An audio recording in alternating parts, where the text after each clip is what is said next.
केरळमध्ये लँडस्लाईड झाली, Wayanad district huge issue झाला. तर ना एक कन्सेप्ट बाहेर आलेला आहे कोणता ॲटमॉस्फेरिक रिव्हर्स. आता रिव्हर जे आहे जमिनीवर पाहिल्या होत्या आपण.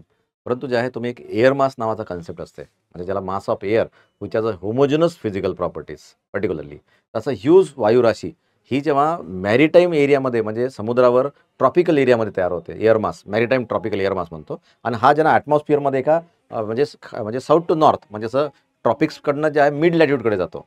ह्यूज एअर मास असतो आणि त्यामध्ये डेन्स मॉइश्चर काय असते, ह्युमिडिटी खूप मोठी, रिलेटिव्ह ह्युमिडिटी खूप जास्त असते आणि जेव्हा मग एखाद्या माउंटेनला वगैरे तो अडतो, तर खूप मोठ्या प्रमाणात पाऊस देतो. जसं जे आहे कॅलिफोर्नियामध्ये याला पायनॅपल एक्सप्रेस म्हणतात. या ॲटमॉस्फिअर रिव्हरला काय म्हणतात पायनॅपल एक्सप्रेस. हवाईन आयलंडमध्ये असा मॅरिटाईम ट्रॉपिकल एअर मास येतो आणि मोठ्या प्रमाणात काय होतो हा पाऊस देतो. म्हणजे हा रॉकीज पर्वत आहे. सेम कन्सेप्ट कुठे आहे वेस्टर्न घाट्समध्ये आहे. म्हणजे वेस्टर्न घाट्समध्ये जर केरला जर बघितलं तर मोठ्या प्रमाणात मॅरिटाईम ट्रॉपिकल एअर मास अशा स्वरूपाचा तयार होईल आणि मोठ्या प्रमाणात काय होईल जेव्हा तो टुवर्ड जे आहे मिड लॅट्यूडकडे जाण्याचा प्रयत्न करतो. मग एक माउंटेन जर आला तर हेवी डाऊनफॉल येतो.